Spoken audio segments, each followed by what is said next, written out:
question. Mr. President, I wanted to call to the attention of the Senate in the aftermath of having passed the health care reform bill.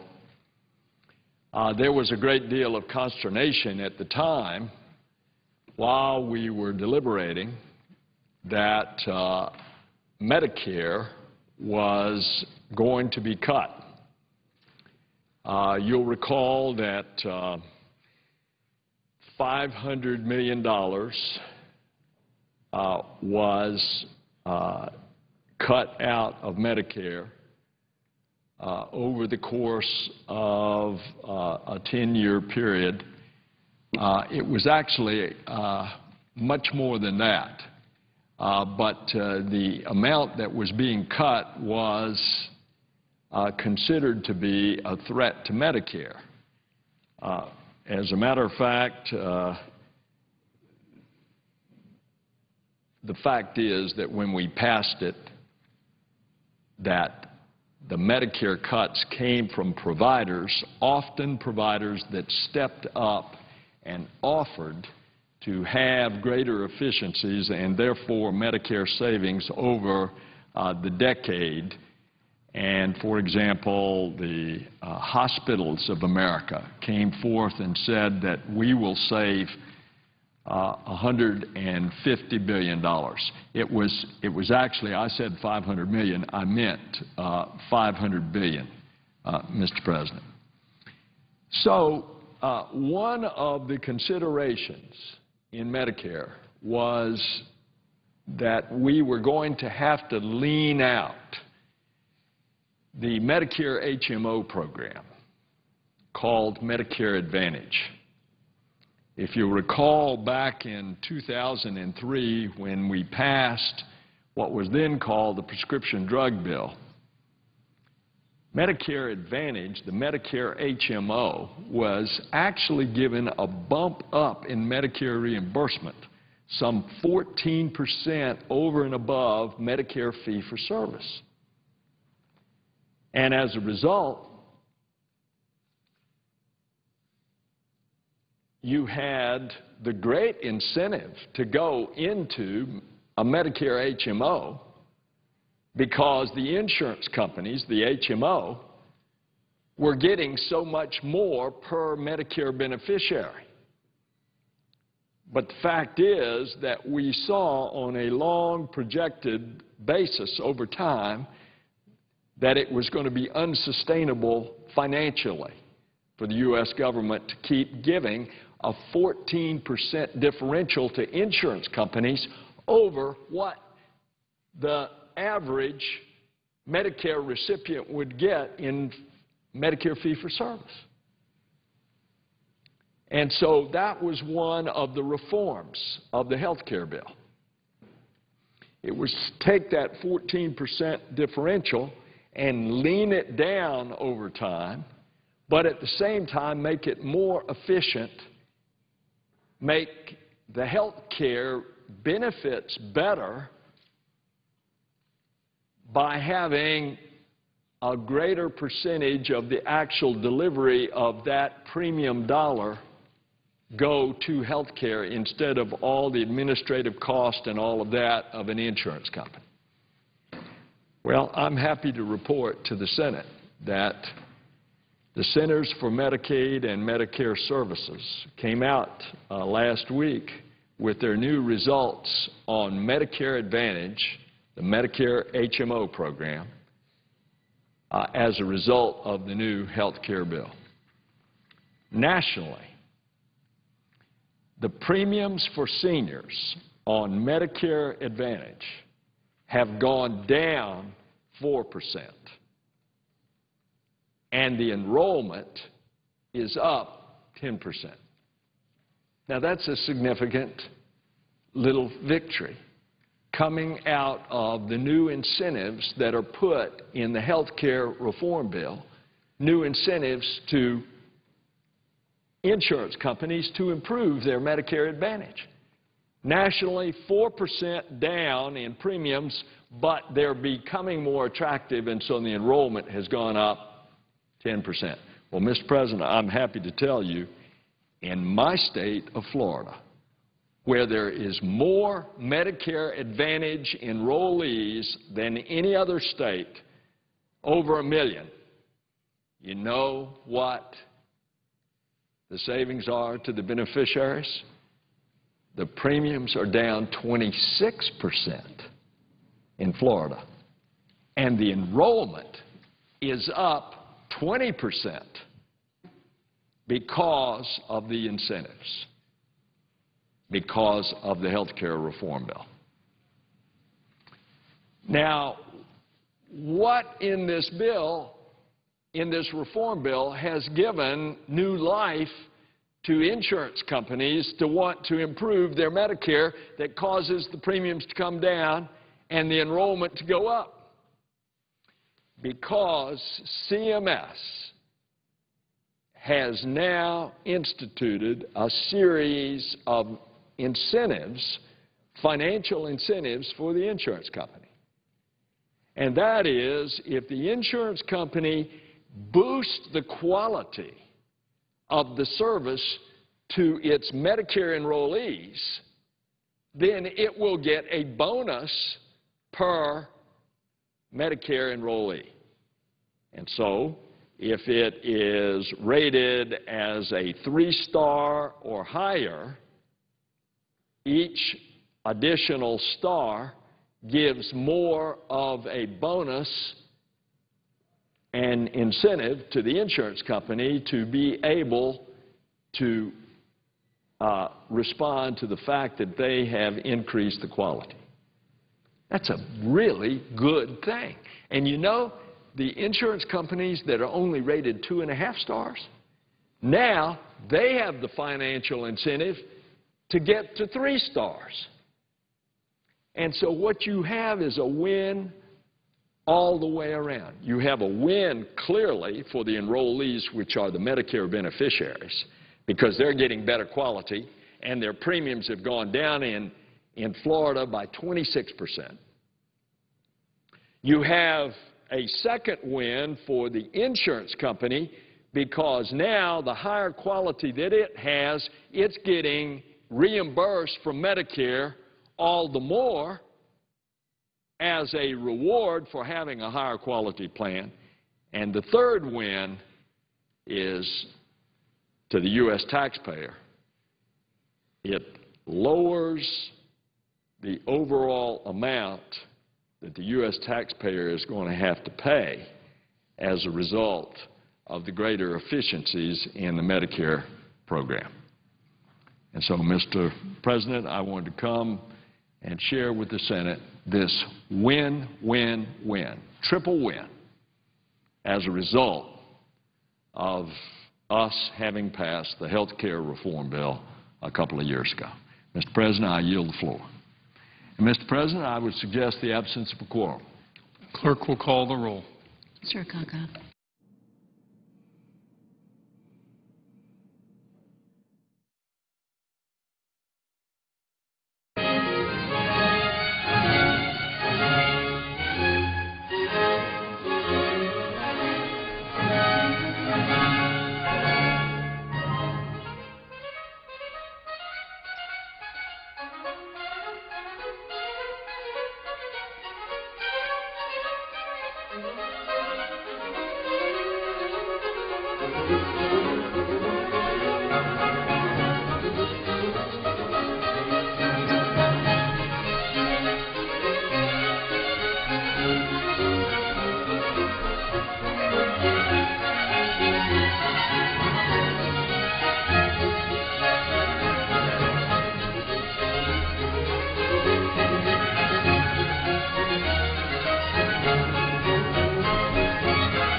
without objection.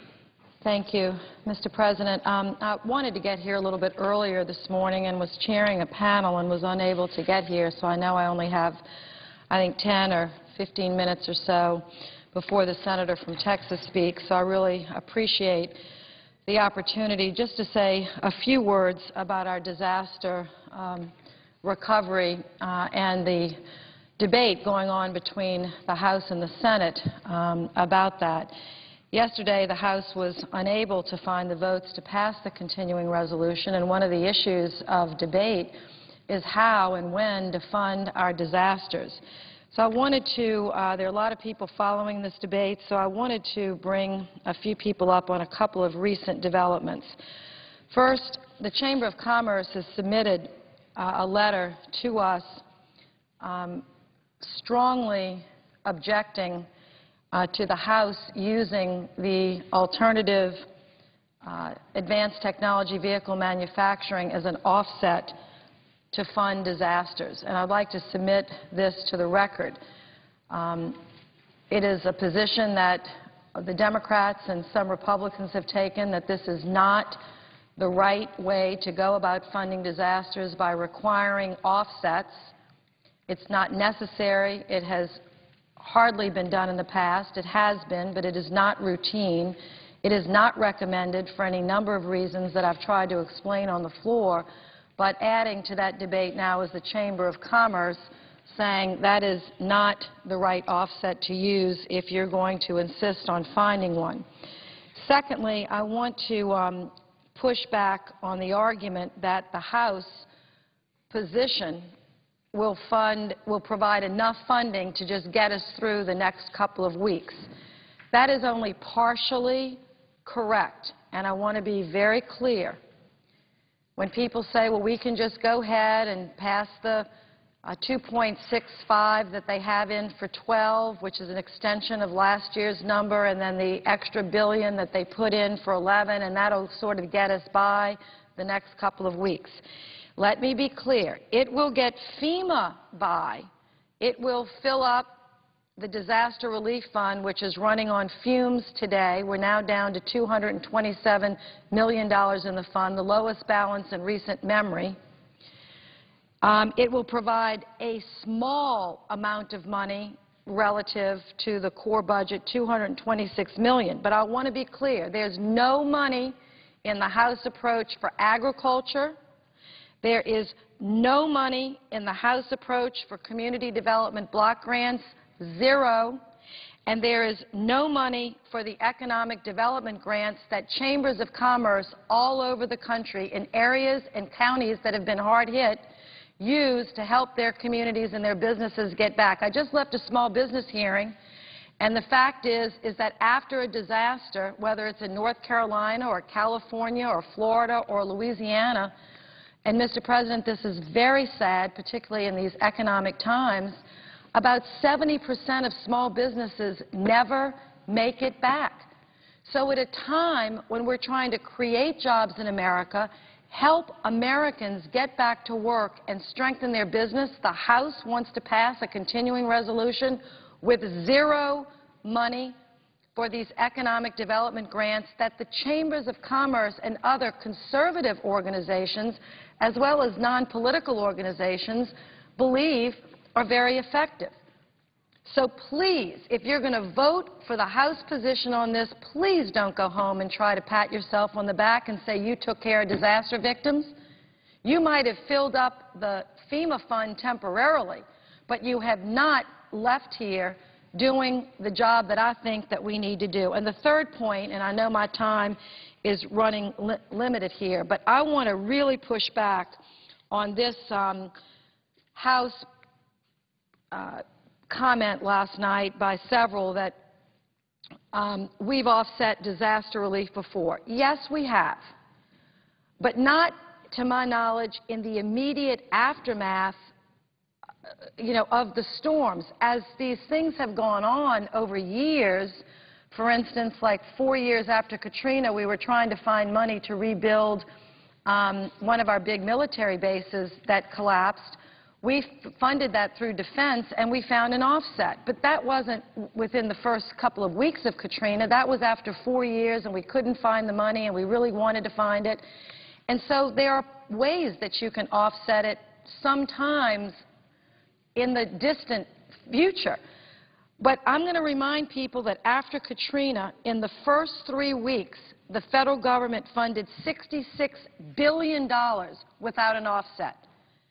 After the collapse of the Twin Towers, we funded $40 billion sent to New York after the collapse of the Twin Towers.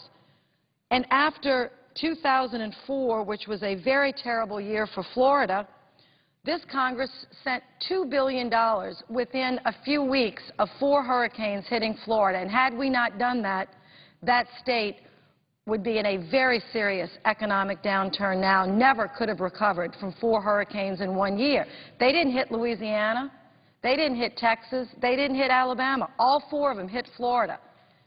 Did we bellyache about it? Did we say, let's run up to Washington and find a $2 billion program that's not working and cut it out so then we can go help the people in Florida? Absolutely not. We sent the money to Florida, and I know they were grateful for it.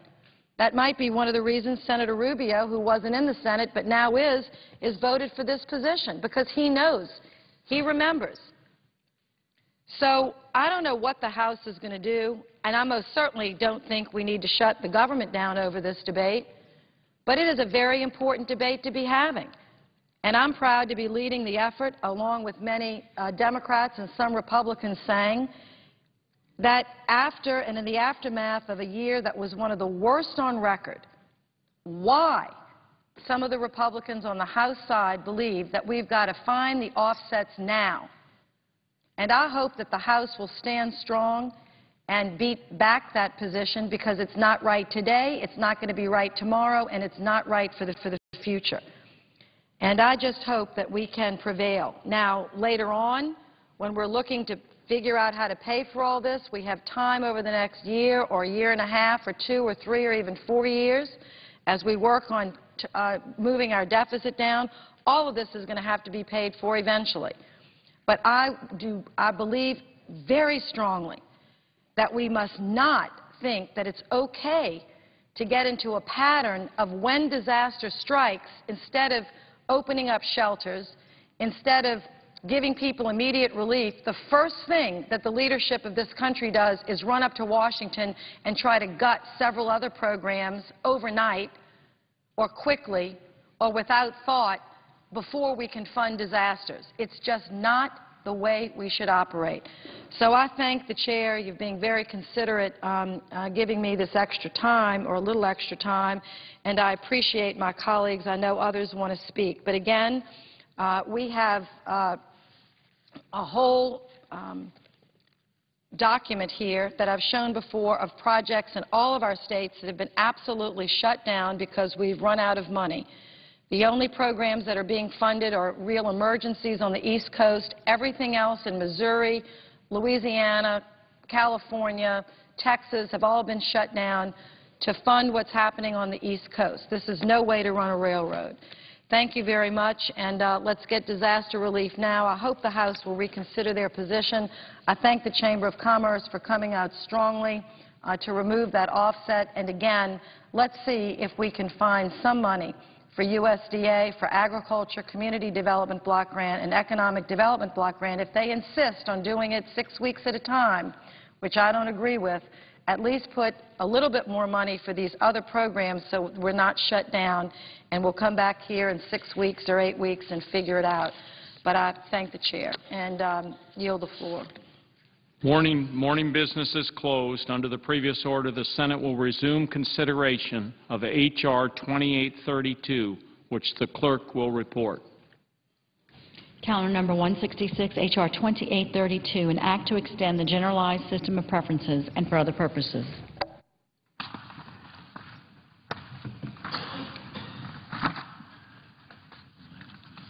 Senator from Texas is recognized. Thank you, Mr. President. Mr. President, what of our 12 o'clock news conference on this currency? Call up my amendment number 634 and ask for its immediate consideration. It's coming up tomorrow. The clerk will report. The Senator from Texas, Mr. Cornyn, proposes amendment numbered 634. I ask unanimous consent to dispense with further reading of the amendment. Without objection.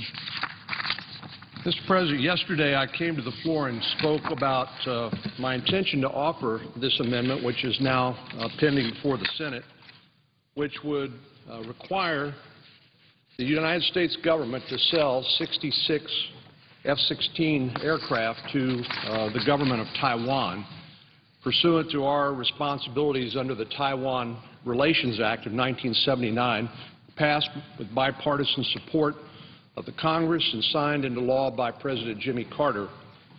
Under this law, it is the responsibility of the U.S. government to provide our ally, Taiwan, with sufficient defensive weapons in order to defend itself against any possible aggression by Communist China or from any other source. I spoke at some length about this yesterday, and I won't reprise all of those arguments, but I would, Mr. President, at the outset, ask unanimous consent to make part of the record 3 letters, one signed by 45 senators supporting this sale of F-16s to Taiwan, and 2 separate letters from Senator Lugar, the ranking member of the Foreign Relations Committee, and Senator Lisa Murkowski of Alaska, for a total of 47 senators who are on record as supporting this sale. Without objection, so ordered. Thank you, Mr. President. Mr. President, as I said yesterday, I spoke about the legislation that Senator Menendez and I had offered. That's a standalone bill. This is now an amendment to this pending trade bill. I do believe it's appropriate for us to consider this matter in the context of this trade bill because, of course, we all recognize, I think, and common sense would tell us that selling foreign customers the things that we grow here in America or that we manufacture in America sustains jobs right here at home.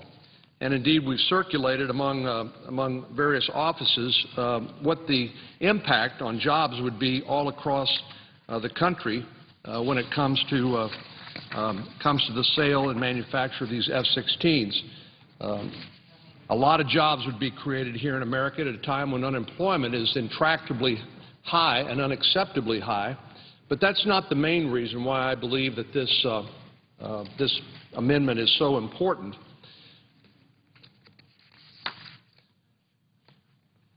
And let me back up to say yesterday the President did announce that he approved military assistance to Taiwan, but I want to address first the insufficiency of the response.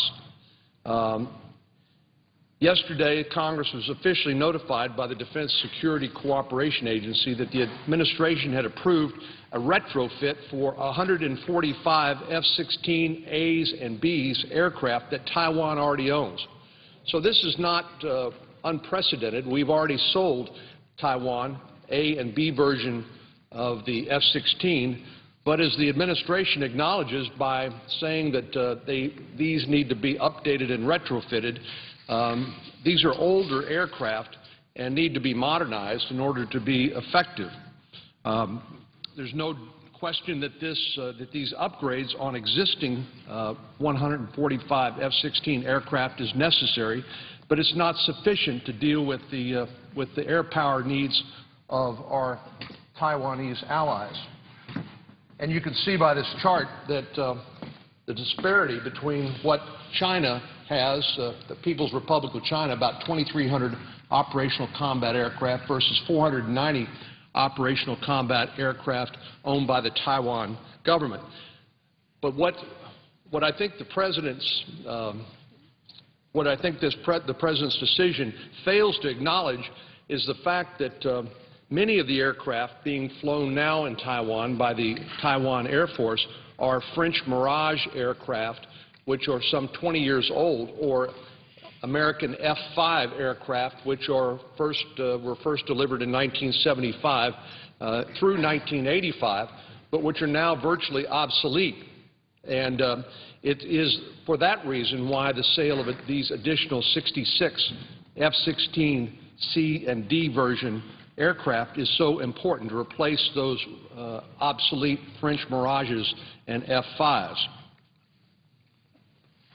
Taiwan's request had been, as I indicated earlier, not for the retrofit or for new aircraft, but they wanted both.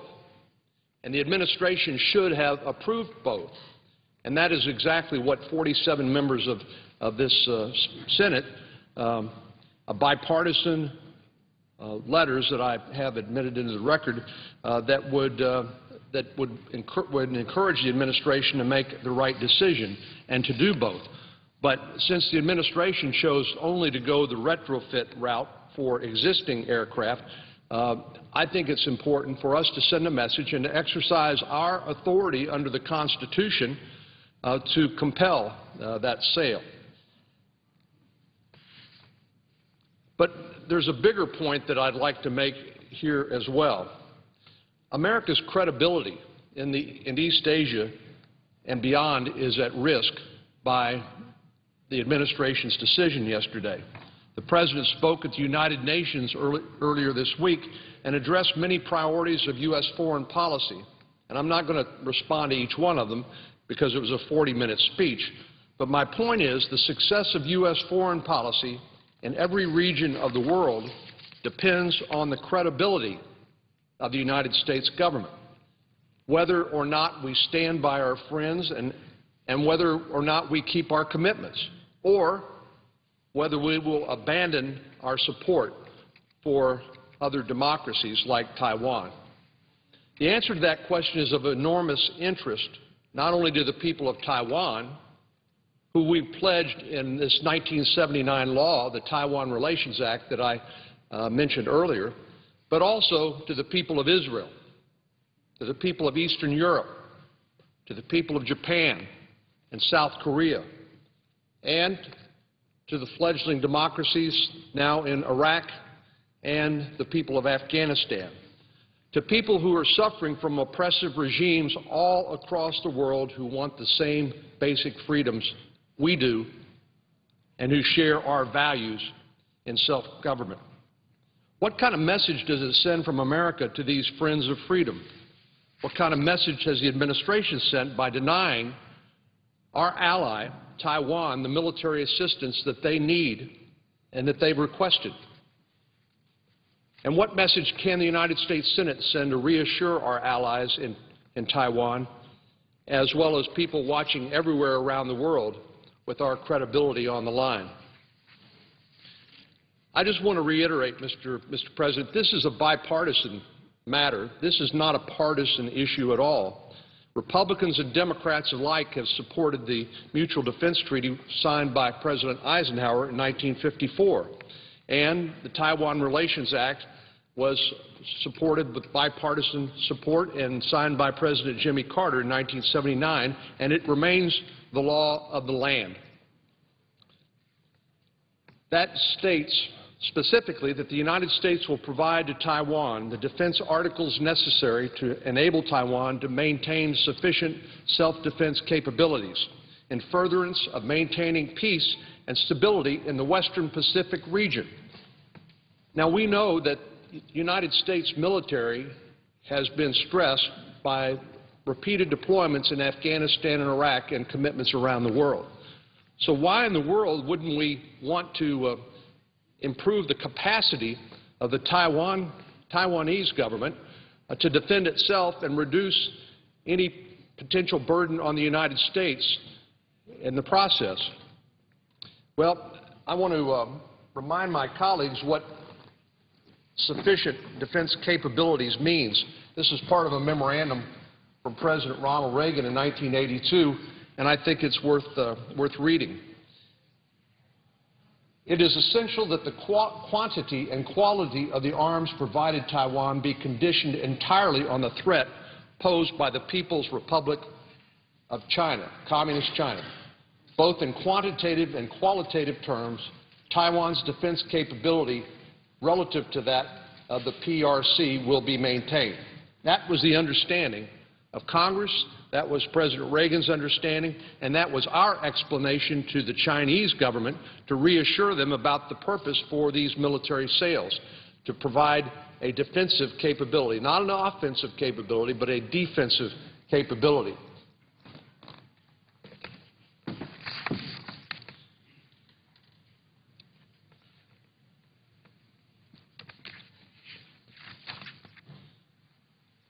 Why is Taiwan asking for these aircraft? Well, as I indicated earlier, Taiwan's air defense capabilities are nearly obsolete, while China's military capabilities are growing at an alarming rate. But air defense is not just a game of numbers, it's about the quality of the aircraft as well. So what about the quality of Taiwan's existing forces? Well, according to the Defense Intelligence Agency, in an unclassified report last year, many of Taiwan's fighter aircraft are close to or beyond service life, and many require extensive maintenance support. So China's capabilities are clearly newer, and they're growing, and focus clearly on intimidating Taiwan and, yes, even the United States.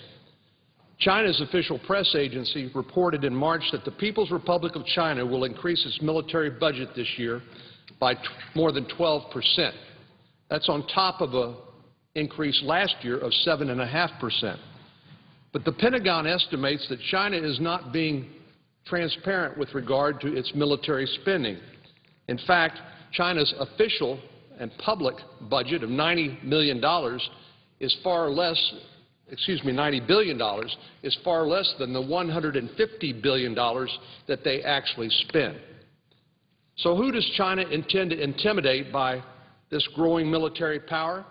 Here's what the Pentagon had to say in its 2011 report to Congress called Military and Security Development Involving the People's Republic of China. The Defense Department observed that China continued modernizing its military in 2010 with a focus on Taiwan contingencies.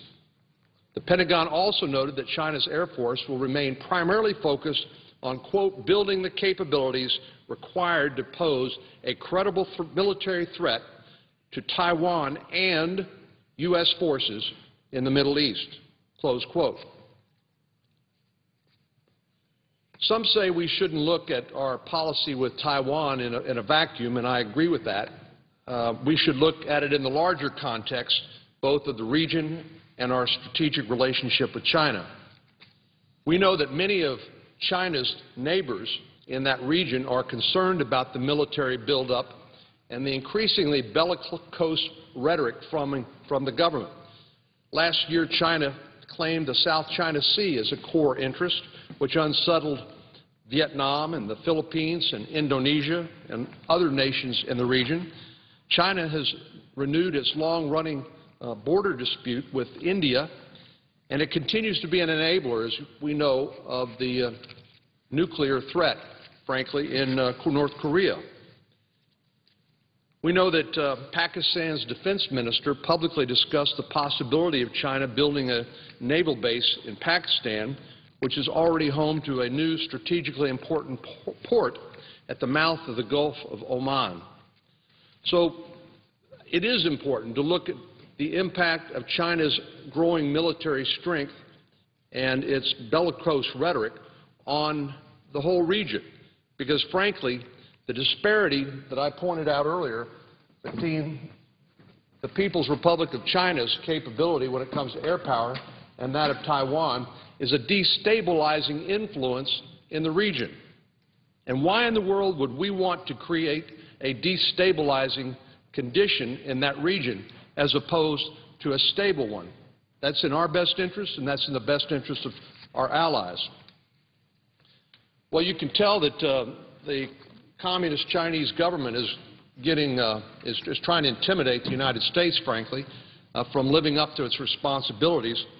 Last week, China's top official newspaper used a lot of unnecessary language on the subject of the arms sales to Taiwan.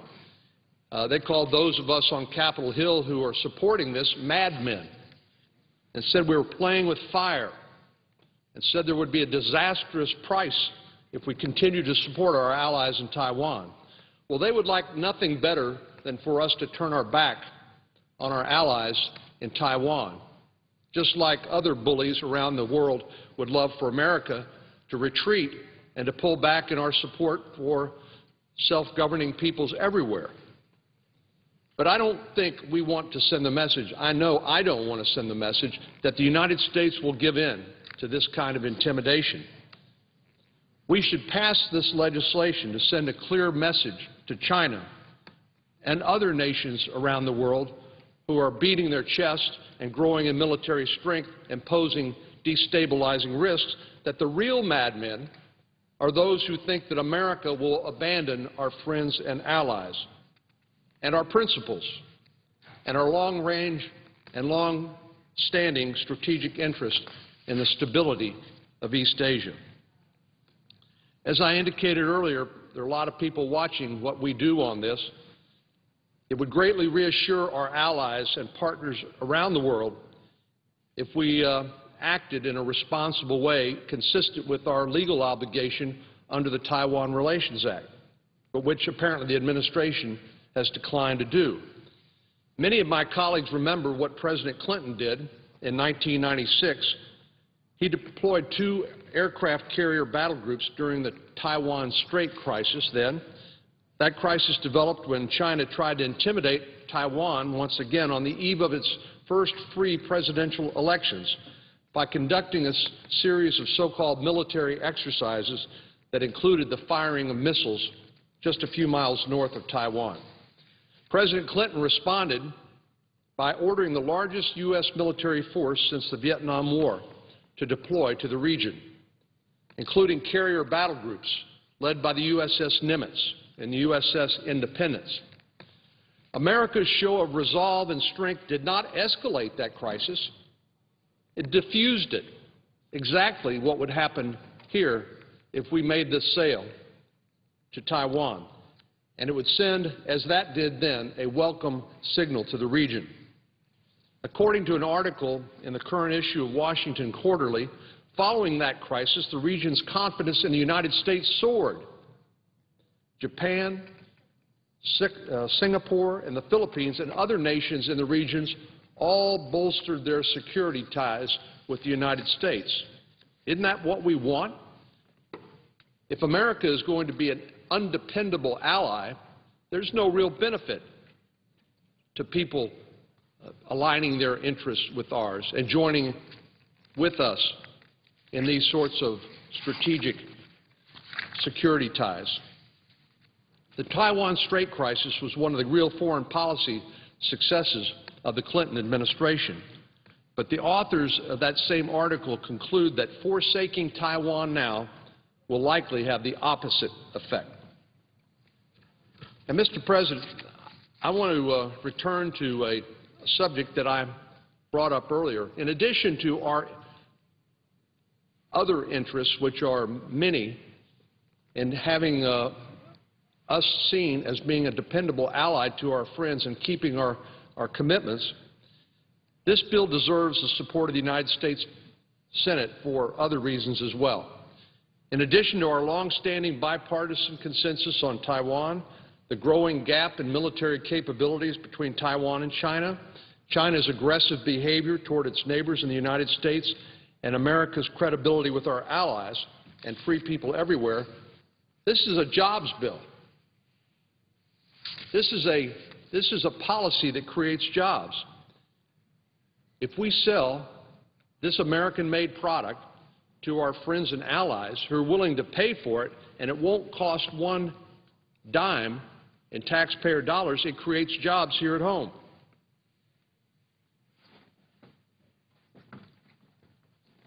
This chart shows in yellow all of the states where jobs would be created and sustained as a result of these sales. This map shows every state in which direct and indirect employment from this export sale of F-16s to Taiwan is projected to be at least 60 person-years of employment, which is the equivalent of 10 American workers employed full-time for 6 years. As you can see from this map, 30 states will have that level of job creation or more, making this F-16 sale to Taiwan a coast-to-coast job engine. In fact, according to a report by the Perryman Group, The requested sale of F-16 C and D models to Taiwan would generate some $8.7 billion in output. Isn't that something that the American economy could use now? And furthermore, it would directly support more than 23,000 jobs. That's surely something we need now. As I said, these jobs don't cost the American taxpayer a dime. Apart from the paperwork and processing necessary to approve the deal, these are private sector jobs, and it's exactly the private sector that we need to take off again. The one thing the federal government, the U.S. government needs to do, perhaps more than anything else, is just simply to get out of the way and let these Americans continue to stay on the job and collect, in addition, an estimated $768 million in federal tax revenue. That's something else we could use, is more tax revenue coming in for more employed workers so we can close the gap in our $1.5 trillion annual deficit and begin to work our way toward reducing the debt, which is more than $14 trillion.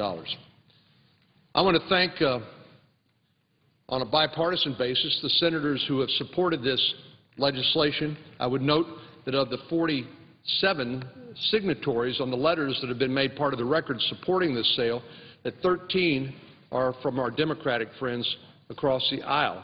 So this is truly a bipartisan effort. And for all the reasons that I've mentioned, I hope we will vote yes and pass this important amendment to this bill. Mr. President, I would yield the floor and reserve the balance of my time.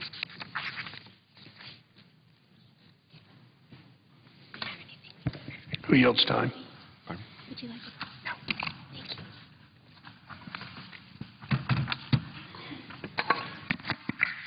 Mr. President. The senior senator from Montana is recognized. Mr. President, the book of Ecclesiastes contains a wisdom that should guide us today. And I'm paraphrasing. This is not exactly what Scriptures says. For everything there is a season and a time for every matter under the sun. Or to state it more colloquially, there's a time and place for everything. Sometimes better than others. Some places are better than others. My colleague from Texas offered an amendment that would require the President to sell F-16 fighter jets to Taiwan. I respectfully note that the debate on this trade adjustment assistance bill is not the appropriate time or season or place to raise this issue. This is a trade bill. This is not sales of F-16s to Taiwan or to any country. It's a wholly different subject. It has nothing to do with what we're trying to debate here today and focus our attention on so we can get this legislation passed. The adoption of an amendment on the unrelated and controversial issue of Taiwanese arms sales would derail the carefully negotiated bipartisan agreement on trade adjustment assistance. It would derail it.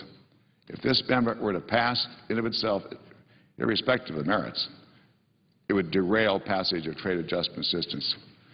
And it would, because it would be an amendment, it would go over to the other body, they'd have to work with it, do what they could with it, maybe other amendments, perhaps come back here again.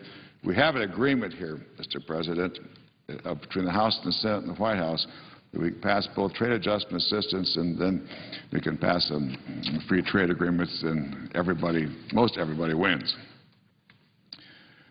This amendment ultimately would imperil passage of the 3 pending trade agreements with Colombia, Panama, and South Korea.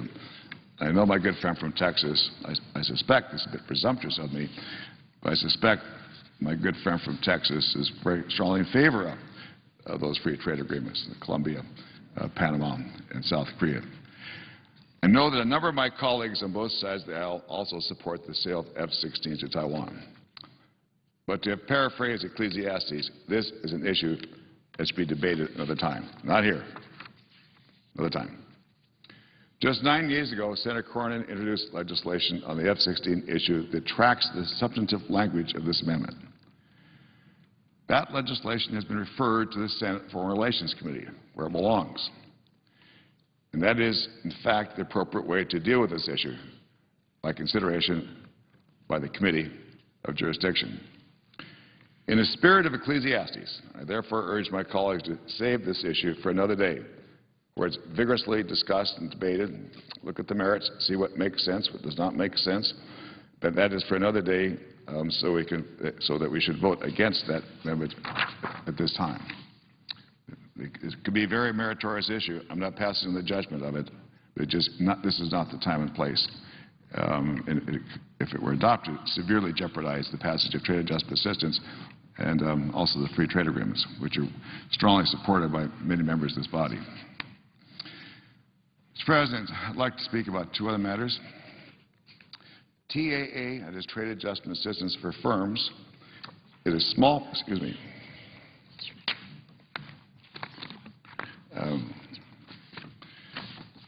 President, I'd like to speak on another matter, and that's the Thune Amendment. The Thune Amendment looks backward to the past when we should be looking forward to the future. I understand Senator Thune will offer his amendment very soon today. The bill before the Senate restores urgently needed job training for American workers impacted by trade. It also clears the path for Congress to approve our job-creating trade agreements with Colombia, Panama, and South Korea. The bill reflects an understanding among the Senate, the House, and the President about how to move the trade agenda forward. But the Thune Amendment looks not forward, it looks backward. It calls for a new government report on the harm from delaying the pending free trade agreements. No one disputes the harm. That's not the issue. The issue is how quickly can we adopt them. Harm, that is delay, is well documented. And there is blame to go all the way around. So we should not waste scarce resources to score political points. That is not worth time trying to point the finger of blame anywhere. Rather, it makes much more sense to get the job done. That is, pass the free trade agreements. And passage of trade adjustment assistance will mean passage of the free trade agreements. So we should instead use our resources to identify foreign trade barriers that impede U.S. exports. We should help small businesses succeed in global markets. And we should monitor whether our trade partners are abiding by the rules. So let's look forward, not to the past. Let's avoid further delay of our trade agreements, and let us defeat this amendment and send the House a clean bill to renew trade adjustment assistance. Mr. President, speaking on another amendment, first is the Cornyn, second is the Thune amendment. This is now the Rubio amendment, which will be voted upon soon. I urge my colleagues to vote against Senator Rubio's amendment. It would limit trade adjustment benefits only to workers who lose their jobs as a result of imports from a country with which the United States has a free trade agreement. The United States has only about 17 free trade agreement partners. But we do not limit our trade just to those countries. There's a lot of trade, Mr. President, around the world. The United States trades with virtually every country in the world, not just to the countries with which there's a free trade agreement. In fact, we export to nearly 200 countries around the world. Remember, we have only 17 free trade agreements, but we export to nearly 200 countries around the world. Under this amendment, the Rubio amendment, workers who lose their jobs as a result of trade with 8 of our top 10 trade partners, including China and Japan, would not receive TAA benefits. Why? Because there's no free trade agreement with those countries. It makes no sense whatsoever.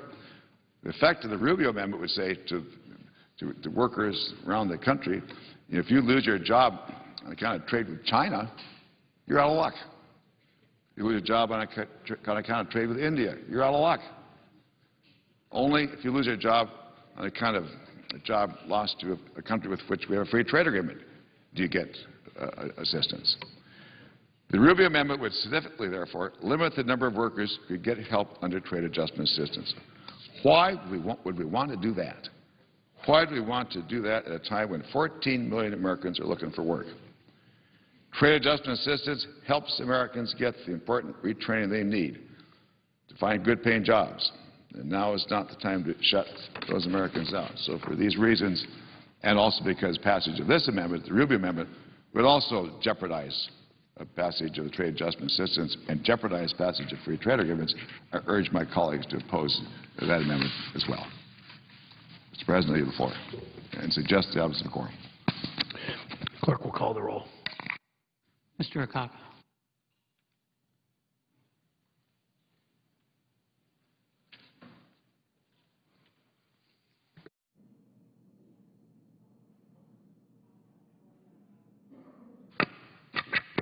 Mr. President. Junior Senator from Florida is recognized. Mr. President, I ask a unanimous consent to waive the quorum call. Without objection, so ordered. Mr. President, I would like to call up Rubio Amendment number 651 and ask for its immediate consideration. Clerk will report. The Senator from Florida, Mr. Rubio, proposes an amendment number 651 to amendment number 633. On page 5 of the amendment, between lines 6 and 7, insert the following. Section 212, requirement that to be eligible for trade adjustment assistance, workers be laid off because of imports from or a shift in production to a country which the United States has a free trade agreement in effect. Mr. President. Senator from Florida. I ask that further reading of the amendment be dispensed. Without objection, so ordered. Thank you, Mr. President and members. We've had this important conversation this week about trade policy in the United States. It's a very important one. Clearly, I think one of the great things that will help us grow our economy in the years to come is further free trade. And as we have these pending free trade agreements, which most everyone around here I've run into says they're in favor of, including the President, the one with Korea, South Korea, the one with Panama, the one with Colombia, there's been a prerequisite put in place by those in charge here in this chamber, and that is that we deal with the TAA issues, and so that's why we're on this issue today. They've clearly been linked, the issue of free trade and the issue of this TAA law, and so that's why we're on that today. And on that line, and let me talk a little bit about these free trade agreements for a minute, because we're continuing to wait for them to be sent down to us. These agreements would increase U.S. exports by billions of dollars and creating jobs here in the United States. And the numbers that are out there, exports of about $12 billion annually, for example, adding about $14 billion to the U.S. economy. These are real numbers. The South Korea agreement alone, for example, is estimated could add as many as 70,000 American jobs. As I said earlier, these benefits are not being realized because the President has not yet submitted these for approval to this body or to the Congress. And so the debate we're having today is really not a new one. In fact, the Trade Adjustment Agreement, or TAA, has been a policy of the United States for better or for worse since the Trade Expansion Act of 1962. Interestingly, this policy was first actually proposed by Senator John F. Kennedy when he and he aptly titled it the Trade Adjustment Act. In fact, the initial goal was to respond to perceived effects of trade policy. In essence, you enter into a trade policy like a free trade agreement with another country. American workers may lose their job in the short term, but you create a fund to help them transition to what you hope will be the new jobs being created by free trade. As you create this new relationship with new countries and new economies, the effect of it, and quite frankly it has been the effect, is that while some jobs may be lost, those jobs are replaced with new opportunities and new jobs.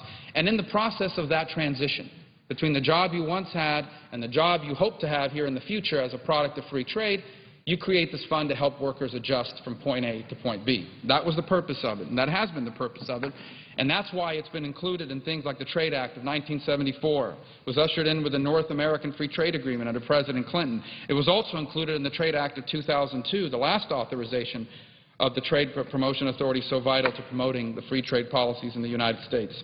So from its very inception, TAA has been linked to free trade, to basically an understanding that when you enter into free trade agreements with another country, there are short-term disruptions, and you need to have a fund available to help workers transition during that disruption.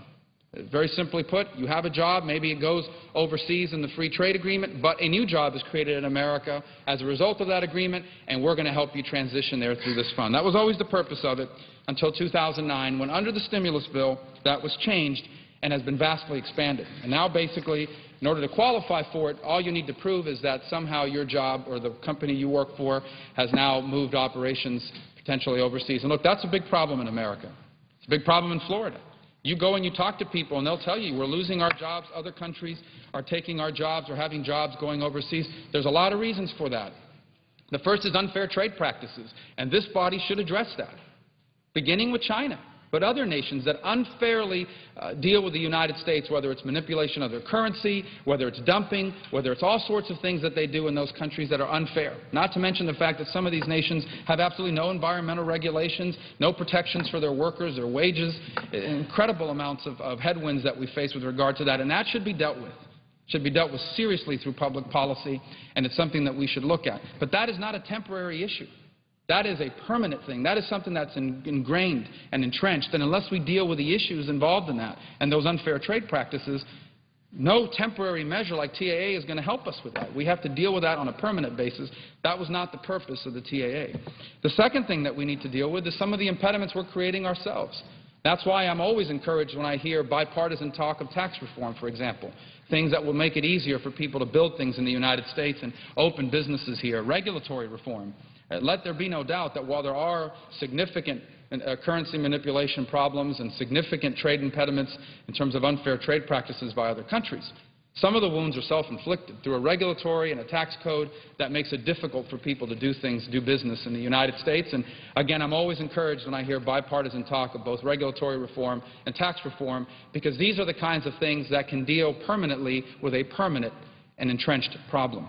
But that's not the purpose of TAA, and especially today as we stand here considering this as a gateway issue, where we have been told that the reason why we have to pass this bill first before we can get on the free trade agreements, and so clearly links the two. And if we're going to link the two, then we have to make it very clear that this sort of assistance existed and was created for the defined purpose and the specific purpose of helping people to transition because of a disruption created in their job status as a result of a free trade agreement. So this is a pretty simple amendment.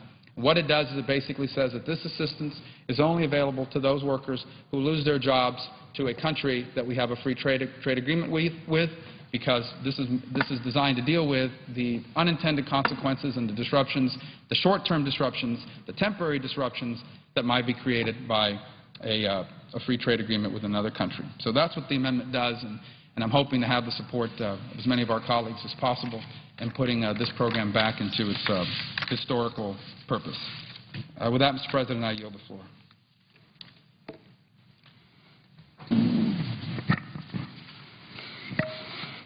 Mr. President? Senior Senator from Pennsylvania is recognized. Mr. President, I wanted to speak generally about the matter that's before the Senate on trade adjustment assistance, and I especially appreciate the work that's been done by the presiding officer from Ohio over many, many years in his time in the House of Representatives and here in the Senate as well. Just want to make two comments. One about one of the amendments that we will consider today by the senator from Florida, but also to speak more broadly about this legislation. When the Senate is considering legislation, we don't every day do a good job of trying to put ourselves in the position of other people, workers and people that are suffering through a tough economy. But when the Senate is doing its best work, part of the way we get there is by trying to figure out and trying to understand as best we can what it's like to lose a job or suffer from, we're dealing with natural disasters and disaster assistance this week as well, but try to understand as best we can the people we represent. And I know we can't do that with full knowledge, because many of us have never ever had to suffer through that kind of experience. But I think it's important that we try our best to understand what this legislation is all about. This is legislation which basically says that the American people, through our government, are going to do everything possible to help folks when they lose a job, and especially when you lose a job as a result of unfair foreign competition. Our workers, our communities, I've seen it in Pennsylvania for decades. We've been getting hammered because we haven't often stood up for our own workers. We haven't fought battles to help them get through the horror of job loss because of unfair foreign competition. And all we're saying is we're going to try to help them get from crossing that bridge, from losing that job, in many cases that they've had for years or decades. So number one, we're going to try to help them in that crisis. Number two, we're going to do everything we can to retrain them. And they have to go to the training. This is not something we can just hand to them. They have to work at the training. They have to go and prepare themselves. But I think most Americans believe that when someone's in crisis, you try to help them, but you want to make sure that they can help themselves through training and retraining. And I think we should consider here what it would be like for one of us. Now, each of us has a salary and have health care here in the Senate, and we have a pension plan. So we're doing pretty well here in the United States Senate. Just imagine what it's like, though, to work in a plant for decades doing the same work, and you do that work with pride and dignity. You take care of your family. You work in a job that has a sustaining wage, and you do that for decades. The same job every day, or virtually the same every day, every year. But you've got two things. You've got the ability to provide for your family, and you've got some dignity. And then just imagine when a hurricane of unfair foreign competition, which our government hasn't done enough to fight against, that sweeps through your factory and wipes you out before you can even think about it. Wipes out every job or a lot of jobs. Almost, sometimes physically, they lift the equipment off the floor and move it to another country. Okay, that's what we're talking about here. So someone who's been doing this work for decades in some cases, and all of a sudden they are not only without a job, that's bad enough, but they're faced with the prospect of not being able to transition because they've been in the same job and they haven't had access to education or training that would allow them to transition. It would be nice if we had an economy where everyone could transition, that you could get an educational level, and this is what it should be, by the way, if we're doing the right thing, we're providing this, that we have an education level and an exposure to and an immersion in skills and other advantages that will allow you to absorb that shock, allow you to pivot when when unfair trade wipes out your job. That's the ideal. That's what we hope that we can develop in our education system, our training system, strategies. That's why workforce development is so important, so that people have a broad-based skill level and they can absorb those shocks. But a lot of people can't. And all we're saying with trade adjustment assistance is we're going to help you with what we hope will be a short-term crisis for you and your family, and we're going to try to provide you training opportunities so you can get not just get a new job, but maybe you can get a job because you've developed a skill that will allow you to have the same income for your family that you're used to. But at least provide some short-term help for folks and then give them skills for the long term. That's what this is all about. This isn't complicated. It's all about that. And I understand that we have a lot of folks here that have concerns about the legislation. They have concerns about one or other aspects of it. But I hope that we wouldn't limit our horizons here to helping all the folks that are adversely impacted. I mean, for example, if you look at one of the provisions, and this is why I want to get to the amendment itself that we're talking about. Here's what it does. The amendment covers workers whose firms shift production to any country, including China or India, not just to countries with which the United States has entered into a free trade agreement. Look, I don't think we should be treating workers who we're trying to help under trade adjustment assistance any differently if they don't fall within that category of only the 17 countries with which we have free trade agreements. So I think we should make sure that, and of course this is one of the changes that the amendment will validate, that we're trying to help anyone in that category who's been so adversely affected. So I don't think we should limit it to just 17 countries. We trade with countries all over the world, and we should do our best within the limits of this legislation to make sure that it applies to a lot more than 17 countries. And that's the effect of the amendment. It would only cover workers who lose their jobs due to trade with those 17 countries with which we have a trade agreement. In some ways, this is my own opinion on it, but it puts the burden on the workers to somehow prove that they're in the right category, when the burden should be on us to make sure we're doing everything possible to help them. Again, short-term help for the crisis, long-term help by way of skill development. We've got 14 million people in the country out of work. 14.4 is what I saw at last count. Of the 14.4, almost 4.5 million have been out of work for a year or more. Just imagine that. That's bigger than the population of a number of states. Pennsylvania, we've got 12.5 million people, and you consider that more than a third, if you can just consider more than a third of the state population being out of work for more than a year. So we've got a lot of people that are out of work a long time, and they are especially disadvantaged if they happen to work in those industries that are particularly sensitive to or adversely impacted by trade with countries that aren't playing by the rules. We're going to have a discussion today as well about the introduction of currency legislation as it relates to China, where a number of us, including the presiding officer, and it's a bipartisan bill, we think we've got to get much tougher as it relates to China's currency policy. If China cheats, that costs us jobs. So we should be very tough in those instances, and I think we can be, and do it in a bipartisan way. But I would hope that with a program that works, that we'd be doing everything possible to keep it expanded for countries beyond just those 17.